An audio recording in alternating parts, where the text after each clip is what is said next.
Hello, children. Today we are going to start with chapter 11, that is the Constitution of India, an introduction. So, what is Constitution? I will tell you in this chapter. What are its influence, how we are influenced, and why Constitution called. So, let's talk with the introduction. Let's introduce first about the chapter. So, Constitution of India is a special document that sets the rules of running the country. ये कब adopt हुआ था? 26 January 1950 as Republic Day. Dr. Rajendra Prasad, India's first president, that makes India great, but it needs hard respect for other views and moral values. So the Constitution जो आपका है वो एक rule book की तरह है and it guides how the country's government works and functions. It has shaped by the freedom struggle in India culture heritage. ये important है today. Why? Because ये आपके democracy को support करता है और fairness और equality को दिखाता है. What is Constitution? It is a document that lists the country basic rules and it keeps safety safe in a helium-filled gases case in the parliament. Important officials कौन-कौन से हैं? President है, Prime Minister है, judges हैं. And what it explains how 3 parts of government मतलब एक साथ work करते हैं और कैसे आपकी अपनी रिस्पॉन्सिबिलिटी फॉलो करते हैं. क्या है 3 पार्ट? लेजिस्लेचर जिसका काम है लॉ बनाना, एग्जीक्यूटिव उसको एग्जीक्यूट करना और जुडिशरी का क्या काम है? न्याय दिलवाना. So it keeps checks and balance to ensure the government remains fair and accountable. Rights and duties of citizen, country's long term goal, values like equality and justice. Why do we need a constitution? ये एक rule book की तरह मतलब similar to rules in a game kabaddi. Without a rule book, disagreement could cause chaos. Everyone must agree to follow the constitution, जिससे आपका क्या होगा? Order होगा और fairness होगा.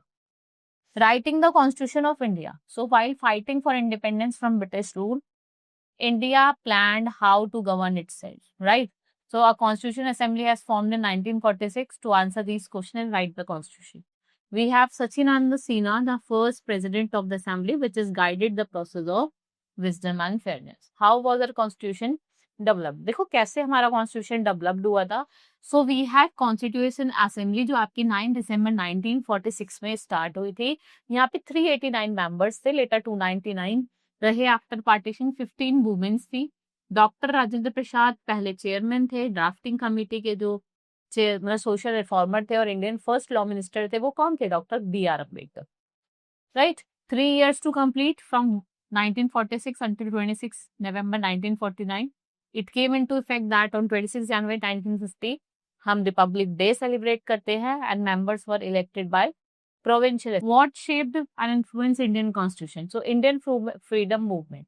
कुछ वैल्यूज है जैसे equality, justice, freedom and fraternity. These all were included. Freedom movement leaders they shared their experience and it answers question like ensuring universal adult franchise, separation of power, protecting fundamental right. ये set of rules है जो आपके constitution को amend करता है और relationship दिखाता है किसके बीच में? सेंट्रल और state government. We have Indian civilizational heritage. So India का जो कल्चर इम्फेसिस है, यूनिटी है, डाइवर्सिटी है, रिस्पेक्ट है.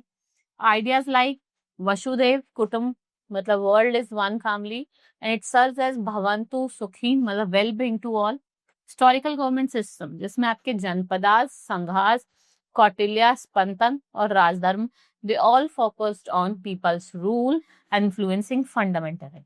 Now learning from other countries. We have France. ये हमें liberty, equality और freedom देता है, right?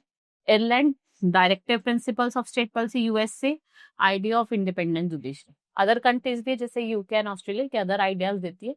Now what are the key features of Indian constitution? पहला है legislature जिसका काम है law बनाना. फिर है एग्जीक्यूटिव जिसका काम है लॉ को इम्प्लीमेंट करना और वो कौन करते हैं? Prime minister. जुडिशरी जो लॉस को क्या करे? इंश्योर कर दे कि आपके कोई भी फंडामेंटल राइट इफेक्ट तो नहीं हो रही. सेपरेशन ऑफ पावर, 3 ऑर्गन्स को सेपरेट कर रही है. वी हैव 3 टायर सिस्टम इसमें आपका सेंट्रल, स्टेट और लोकल है. लोकल में पंचायती राज है. वी हैव इलेक्टोरल सिस्टम जो क्या इंश्योर करता है? एवरी अडल्ट कैन वोट, हर एक अडल्ट वोट कर सकता है. What are its main features? Main features की बात करें, वी हैव फंडामेंटल राइट जो आपकी राइट टू इक्वालिटी प्रॉमिस करता है. Freedom article 21, education 21A, protection against exploitation. Fundamental duties ये आपकी क्या है? ये रिस्पॉन्सिबिलिटीज हैं. Respecting the constitution, defending our country and preserving our culture heritage, protecting nature and ensuring children to receive education.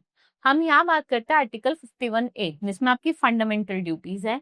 To abide by the constitution, आपको अपने national flag, national anthem की respect करनी है, चेरिश करने हैं national ideas, आपको protect करने हैं, अपहोल्ड करनी है सॉवरेनिटी को, डिफेंड करना है, हार्मनी प्रमोट करना है। These all are the what's direct fundamental duty. Now if we talk about DPSP, that is directive principle of state policy, ये कुछ गोल्स हैं जिससे आप लिविंग स्टैंडर्ड को क्या कर सकते हैं, इंप्रूव कर सकते हो। जैसे आप जस्टिस देके आर्टिकल 30, इन्वायरमेंट को प्रोटेक्ट करके 48A, प्रमोटिंग हेल्थ आर्टिकल 47, ये कुछ गाइडलाइंस है, मतलब ये इन्फोर्सेबल नहीं है। अब now classification of DPSP. So Begum as a resolve in 1949 said that constitution equality for women, Article 14, reflects Indian ancient ideals. So we have constitution as a living document. So constitution can be changed. आप constitution को amendments के through change कर सकते हो। जैसे fundamental duties को हमने add करा था पार्ट 4 में। 2004 में सुप्रीम कोर्ट ने अलाउ करा सिटीजन्स को to fly national flag at their homes, a part of right of freedom. Panchayati raj system add हुआ था 1992 में बाय 73rd अमेंडमेंट। देखो अमेंडमेंट सबसे इंपॉर्टेंट पार्ट प्ले करता है और ये बहुत ज्यादा डिबेट भी होता है इसमें, right. So popular movements can also lead to changes and constitutional text जो भी हैंड राइटर्स है, प्रेम बिहारी, नारायण रायजादा और नादल बोस, इन्होंने एक इंडियन हिस्ट्री के सीन को प्रिस्क्राइब करा and making it work of. Now understanding the प्रेम, मतलब कुछ गाइडलाइंस हैं, कुछ वैल्यूज है आपके प्रियम्बल की। प्रियम्बल क्या होता है, इंट्रोडक्शन। जैसे आपकी बुक का चैप्टर होता है ना, उसका इंट्रोडक्शन होता है, ऐसे प्रियम्बल क्या है, हमारे कॉन्स्टिट्यूशन का इंट्रोडक्शन, राइट। और ये क्या रिफ्लेक्ट करता है, कॉन्स्टिट्यूशन प्रिंसिपल, जिसमें आपके जस्टिस, लिबर्टी एंड इक्वालिटी होता है। Preamble of Indian Constitution explain the Constitution purpose and value. We the people of India, मतलब हम सब क्या है, इंडिया के लोग हैं। We are sovereign, मतलब हम अपने डिसीजन ले सकते हैं, फ्री हैं। एंड सोशलिस्ट मतलब आप फेयरली क्या कर सकते हैं, गवर्नमेंट को जो इकोनॉमिक इक्वालिटी है उसको रिड्यूस कर सकते हो। सेकुलर मतलब नो ऑफिशियल रिलीजन, हर कोई अपने रिलीजन को फॉलो कर सकता है। देन वी हैव डेमोक्रेटिक, मतलब पीपल हैव इक्वल राइट्स, अपने लीडर्स को इलेक्ट कर सकता है। रिपब्लिक मतलब the head of the state is elected. Justice, no discrimination based है, आप किसी को डिस्क्रिमिनेट नहीं कर सकते कास्ट के बेसिस पे, रिलीजन के बेसिस पे, राइट, जेंडर के बेसिस पे। Liberty, you can express freely. Equality, all are equal before law with equal opportunities. Fraternity मतलब promotes unity and brotherhood. Examples अगर हम बात करें डेली लाइफ के, सेकुलर में पीपल अपना रिलीजन फ्रीली फॉलो कर सकते हैं without state intervention. Equality means jobs are open to all regardless of gender, caste and religion, right? So this is all in this chapter. Hope you understood. Now we will meet in the next class. Thank you.